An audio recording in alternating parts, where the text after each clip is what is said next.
Hello, everyone, and welcome to Ubisoft News Plays. I am your host, Chris Waters. Today we're playing The Division 2 because it's Division 2's 5th year anniversary. I'm joined by my co-host, Yusuf Magid. Chris, it's always a pleasure to be here playing The Division 2 with you, and happy birthday. Happy 5th birthday, Division 2. Happy 5th birthday to Division 2, and we'll direct that congratulations to our guest, creative director Yannick Bonchero. Yannick, thanks so much for joining us on the stream today. Well, thank you for having me. It's great. It's good to be talking about Division 2 and watching you play. Yeah, we are playing, Yusuf and I, and Yannick's just riding along so we can grill him with questions all stream long, and some of your questions as well. Today's stream is mostly going to be focused on, looking back at the Division 2, how far the game has come, sort of talking about some high points throughout the life of the game, talking about where it's at now, and a little bit about what's to come. But I know y'all are curious if there's going to be any announcements or stuff like that today. So Yannick, let's address that question right now. What is coming from the Division 2? What announcements have y'all made? So for folks to just kind of have that context about what's up next. Well, right now we're on the game. We're currently in Season 3 of Year 5. This is the final season of the 5th year of content for the game. We've already announced that there's going to be a Year 6 with 3 seasons in that year. And amongst other things, what we're going to be doing in Year 6 is a complete revamp of our seasons and the end game of the game. So there's a lot of changes that are going to be coming with that. We're not going to talk in details about this here, but in the future we will. And of course also the big thing this year is going to be a completely brand new DLC bringing us to Brooklyn. That's right, the Brooklyn DLC coming later this year. Oh, yes. I'm stoked for that for sure. And so that's going to be, that's kind of our look ahead. So just to set y'all's expectations about what we're talking about today. But we are also going to look to the past. Here we are in Washington, D.C., the place where the Division 2 began. And shout out to y'all in chat. I see we've got Hamish Bode in there, a Division legend in his own right. Glad to have you in here. What's up, Chassis? What's up, Kamikaze? S3B, yeah, I'm adjusting the game audio a little bit just so the pew-pew does... Oh, wait. Lower it? Or is it too low? We're dialing it in here so y'all can hear what we're saying and not get drowned out, but also, hear the exciting sounds of the Division 2. Okay. We're fighting in DC. Yannick, take us back a little bit to the genesis of the Division 2. Division is set in New York. It's wintertime. What were the kind of, main things, the big pillars, the big, all right, for Division 2, we're going to make this game that were the focus? Well, there were a lot of learnings with Division 1, a lot of things that Division 1 did right, and some things also that could have been done better or that we wanted to do better. So we took all of that with us and started working on Division 2 very early on. And even before thinking about setting, about story, the one thing that was very clear for us was to make sure that Division 2 would be endgame first. And that was really the mantra for the entire development of the game. It was, we want to ship a game that's going to be a live game, that's going to be lasting for as long as we can.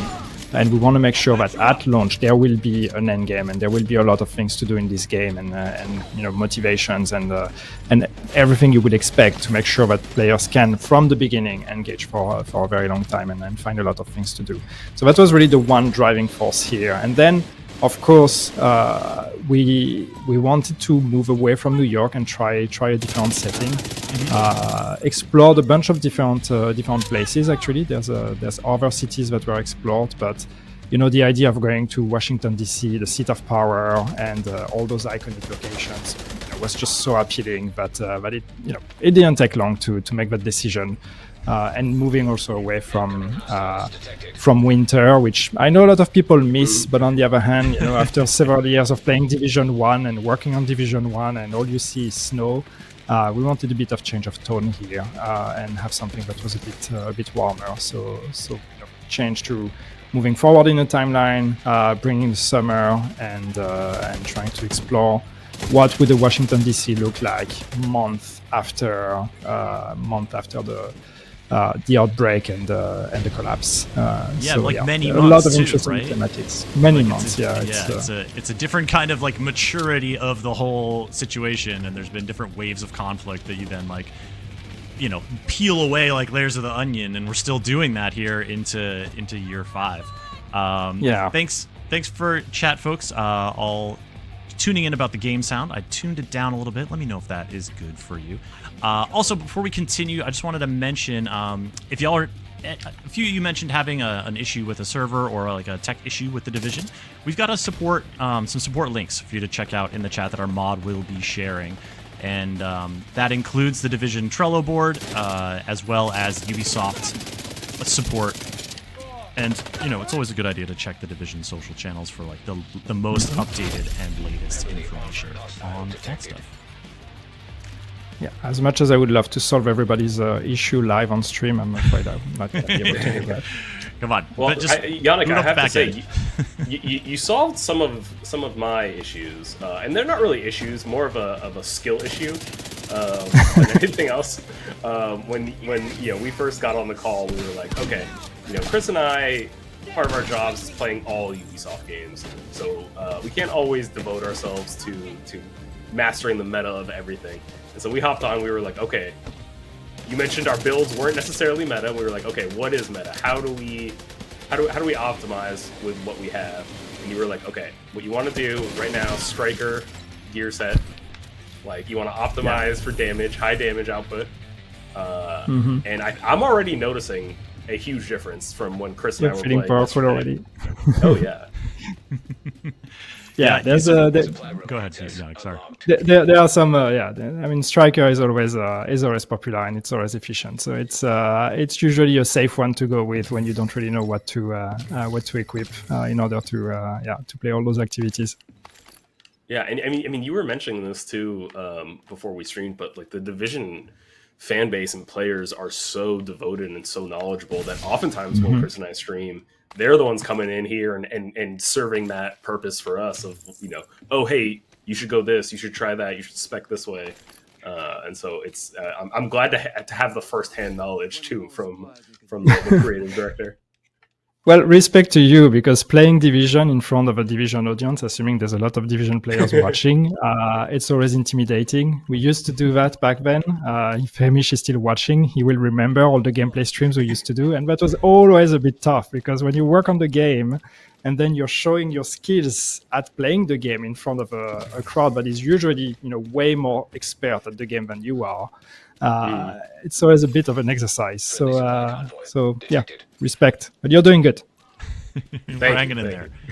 And we're playing on hard. I see some folks saying, play on heroic. We got to chat too. So, maybe we'll take on something a little tougher in the stream. Next stream, right? We'll do you'll see it in the title. Heroic, sweaty Division2 stream. You watch Ubisoft news. Really, totally kill it, is what Solo what the title Legendary, will say. says Patrick Wolf. Patrick, let's go. We've got and so Yusuf answered his build question. I am trying out for the first time these Ninja Bike knee pads, which reload my weapon whenever I perform a cover-to-cover move or vaulting. So with a shotgun, that seems like a really fun kind of thing to play around with. So I'm doing that, and then I have Hunter's Fury as well, which rewards like shotgun damage and also being up close to people. So that's why you see me running around in my snow ghillie suit like a maniac. So it's good for camo, so you can sneak close and the NPCs won't see you thanks to that suit. You think that the snow ghillie suit is for winter, but no, it's for police vehicles. Look at this. Can't tell anyone's there. What's you? Just disappeared. Where'd he go? If only he hadn't put molten lava skin on his shotgun. It's a flying shotgun. I don't know. Exactly. How's it floating like that? Oh, man. Chris, I've fast traveled back to the settlement. Okay. I'm gonna walk over there because I really like. We're walking by the planetarium now. This is one of my favorite missions from the Division 2. We're in DC now. We're gonna travel to New York City shortly, and of course that's with the Warlords of New York expansion. But Yannick, once the game was out there, once the game, let's take it back again. You have people. You have people like delving into it, exploring it, reacting to it. What were some of the things that you realized like early on were really resonating with folks that you were like, okay, yeah, all right, we got this? Well, I think the one thing first, it's tough to actually put a game out there, especially when you work for several years on it. The moment you reveal it and you share it with everyone, then it's, there's that moment where it's like not your hidden secret baby anymore. But people were very positive about it, and some of the changes we announced and things we did. So it was like, okay, it sounds like we're going in the right direction. I think one of the things that's not a feature in particular, but the one thing that was really that felt really good when the game launched is just first the quality in general. Like, we had a very smooth launch, which for online games and live games is not always a given. So it's and that's just credit to the team and all the work that was put and all the learnings from Division 1. So that was great. But it's like people enjoyed a lot of the changes we did. I think the new missions you mentioned, the Air and Space Museum. I think that's one of my favorite missions as well. That's one of the most memorable one you have when you begin. I think with Division 2 we really try to think of every space and how can we create surprises and spaces that feel unique, but still in a context of a believable world. So I think that mission is a great example. And people had a lot of fun and then engaged with the end game. And not everything was here, but we had an end game that was already compelling. So yeah, it was great to see that all those ideas we had on paper and that, again, all those learnings we applied from the first game actually paid off, and we made a more complete game. Yeah, I remember it, thinking back 5 years, I got to go to Washington, D.C. because of the Division 2 and see it and see how the world was recreated here. And it's something that even, again, 5 years later, never ceases to amaze me as you just walk around. Just how gorgeous the recreation is. How many, I'm just from putting my tourist hat on, just how accurate, how many sites there are here. And then one thing I was saying to Chris, just how many assets there are. That's a maybe technical way to put it, but there's just so much out in the world that really just makes it feel lived in, and it tells this story of what happened with the dollar flu and how DC got to this state. Mm-hmm. Yeah, and it's very dense, and of course, when I think the Division, being also a Tom Clancy game, it's a lot about authenticity, and when we rebuild a city, we want to make sure that it is as accurate as possible. And with this one in particular, with Division 2, it is very accurate. It is to scale as well. So you can you could almost take a Google map and overlay it on the map of the game, and you would have exactly the same streets. So there's everywhere we could, we just reused things from the real world. There are places where we had to, of course, make a few changes. But and then the great thing with the Division is just, we take every space and we work in layers. So we have the first layer, which is, okay, that's the city, and that's how the city was. And then we have the layer of, okay, what happened during the outbreak when the dollar flu took place. This is the layer of, okay, now we have the Syria camps, and we have, the first settlements and these kind of things. And then we have the layer on top of it, okay, now the factions take over. So on top of that, now we add another layer of storytelling of, now the factions took over. Did they reuse the Syria camps? Did they destroy them?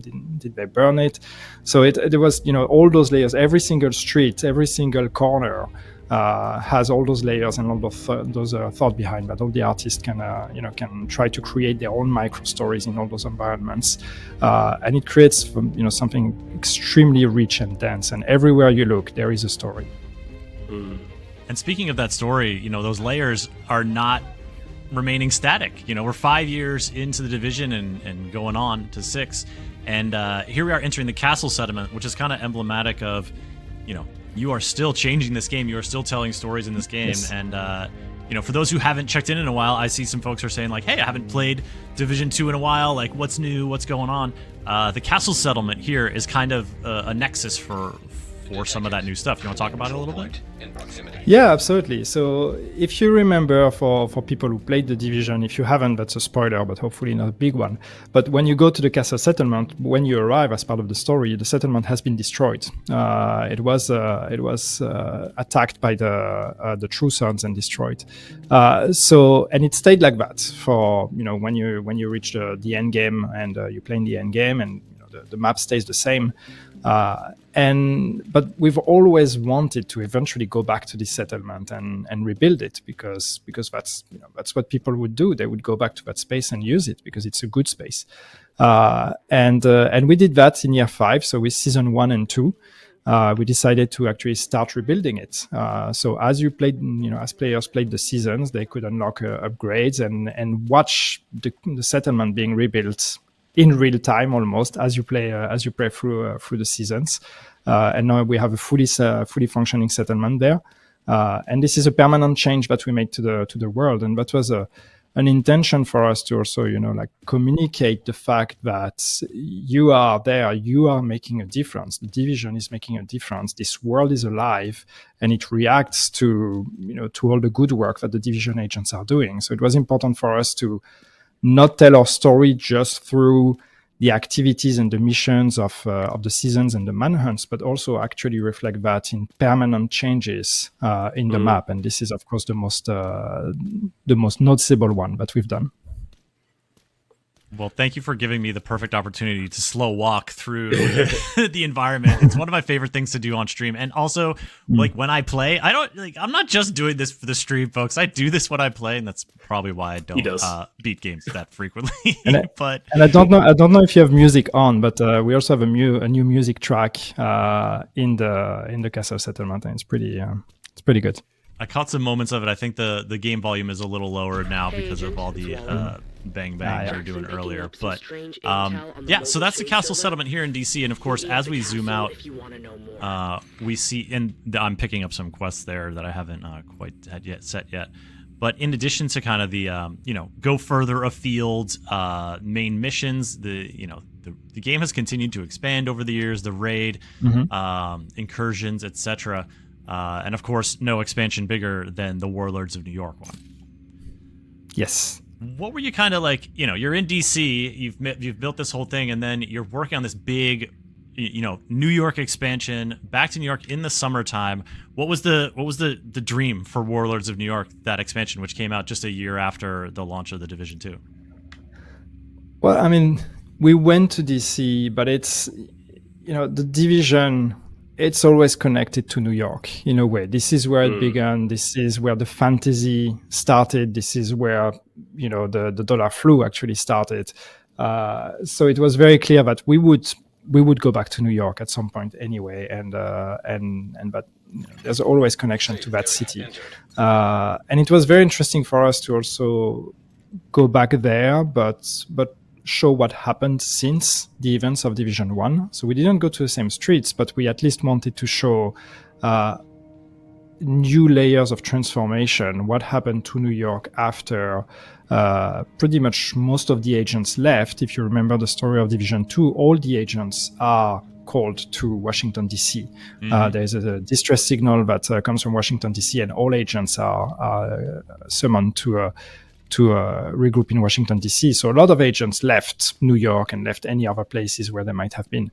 So we wanted to tell that story also of what happened in the meantime then in New York once the agents were gone, and how did New York actually fare without the help of the Division. And people are tough and they survived, but of course it's been hard.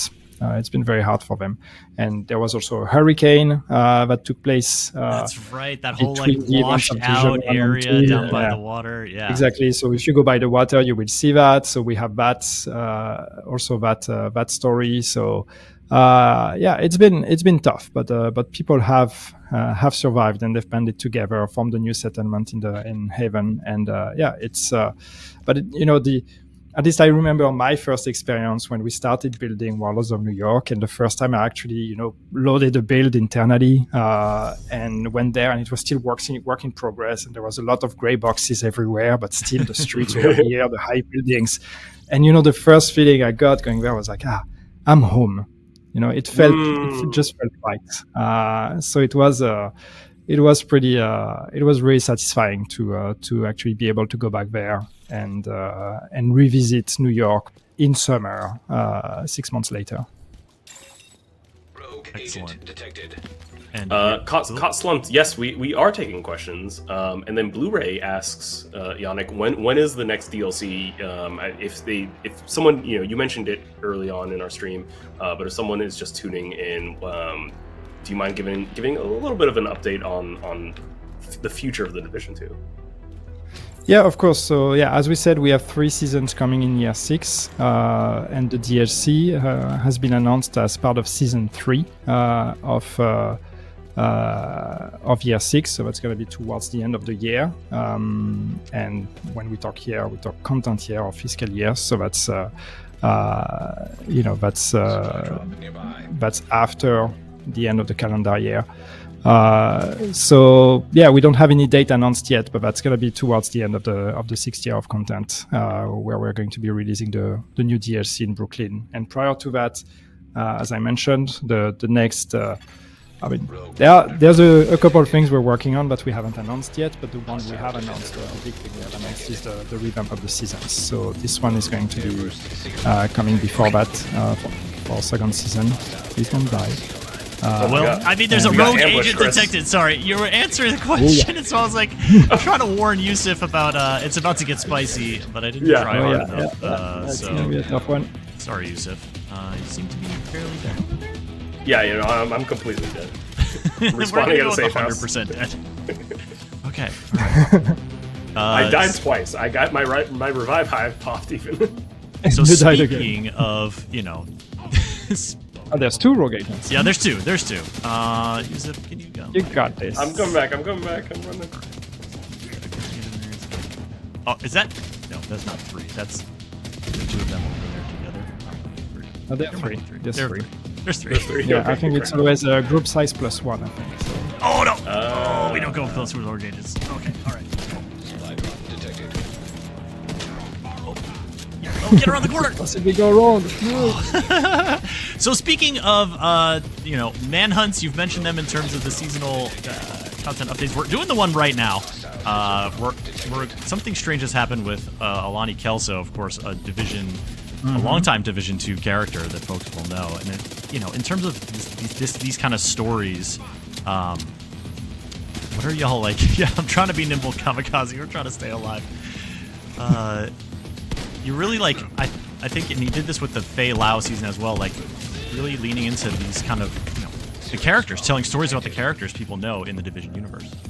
Yeah, absolutely. So we, it was important for us, when we built the 4th season, the one about Fei Lao, we kind of wanted to conclude our story, because back then, we were in a dynamic of wrapping up, and we wanted to conclude the story. So we thought, okay, there was at the end of Warlords of New York, there's the betrayal of Fei Lao, another spoiler, and we wanted to tell that story as part of the seasons. But then when we resumed producing content and updating the game with new seasons, one thing that was very important for us is we saw how people connected with the idea, the fantasy of actual character development and real story progression as part of the seasons. Mm-hmm. So that was one of the first things we agreed on immediately when we started making new seasons. It was okay, the seasons will have a story, and we're going to make the story of the game and of the franchise progress from season to season. And so that means also, not hesitating to actually take some of the key characters of the Division 2 and have them play a role in that story. So with that season, so at the end of year 4, Agent Kelso went to New York because there was an attack on the White House, and she went to New York to make sure that New York was safe. And we haven't heard back from her since. So, for us players, that means it's been almost a year that she hasn't been in our story. In the game, of course, that's a much shorter period in game time. But still, we haven't heard back from her. So, and now she's gone missing. And so we're going there to try to find out what happened to her. But also, keeping this short, a lot of things happened in the meantime on our side, which means that there's a lot of suspicion going on towards Kelso and towards the division in general. Like we're in a period where people don't know if they can trust the division anymore. So there are some signs with Kelso that make us question where her allegiance lies. So this is what this season is about. It's about first finding her, but also finding out what has she been up to, what has she been doing in New York, and Target is nearby. Is she still with us? Oh, is she still with us? Yeah. Is she still there, Kelso? I mean, we're tracking down bounties in a wretched hive of scum and villainy here. So there's intrigue, Yannick. Things are going on here. We got to let you go pretty soon. So I want to get into some chat questions here. Yes. First off, kind of broadly, people are asking, as we've talked about, Division fans, very like tuned into a lot of different elements of the Division, a lot of weapon things, talent things, etc., etc. That kind of like diving down into the details we're not going to have time to get into today, folks. But Yannick, where's a good place for folks to connect if they want to maybe discuss that stuff with other Division 2 fans, or if they want to, like voice some of their thoughts to the dev team? Yeah, well, I think, at least discussing amongst themselves. I think the two places for Division community conversations are usually, the subreddits and Discord. We have an official Discord server as well that people can join to find other players and have discussions. And otherwise on, I don't know how you call that thing these days, Twitter or X. Sure. Usually there's a bunch of people that are being active in the community and some devs as well. So it's if there are questions, they can go that way as well. There you go, folks. And yeah, sorry. Would love to discuss chance to be able to equip 2 exotic weapons at once, or, talking about opening all apparel caches at one time. We definitely see these questions. So can we get vehicles in the Division 2? Look, there's plenty of vehicles in the Division 2. They're there. The first 2 are good ideas. There we go. Look, he's got the questions down. Here we go. Oh my goodness, Christ is asking, do we get more light mods for other weapons and not only pistol? Are you talking about like the flashlight? I remember when that... Yeah, the flashlight probably. Yeah. But yeah, Yannick, is there anything to kind of, looking ahead or, reflecting back on the 5th anniversary of the Division 2 that you wanted to kind of get into or mention before we kind of wrap up your time with us here on the stream? Well, it's just, it's crazy when you think about it, especially after everything we went through, with Division 2 and the launch and Warlords of New York, which were great. But, the decision to actually sunset the game, and then the decision to not sunset the game, rebuilding a team, restarting the whole production of the game. We didn't talk about that, but, to a lot of people in this... that are watching, they know the story, and looking at where we are today, celebrating the 5 years of the division. The division is thriving today. We're growing. We have a lot of players. We're doing good. We have a great team, and we have big plans. So it's I wouldn't even have dared hoping for this when we restarted. So it's really exciting and really humbling also, because all of that is, it sounds cheesy, but all of that is really thanks to our players and our community, because without their support, without their vocal support to, show and say how much they love this game and how much they love this brand and how much they want to see it continue, we wouldn't be here and we wouldn't be having this conversation right now. So it's I've been part of that community for a long time now. It's been over 9 years at Massive for me. 9 years on the 5 Division. years from launch does not mean 5 years from you starting the world of the Division, right?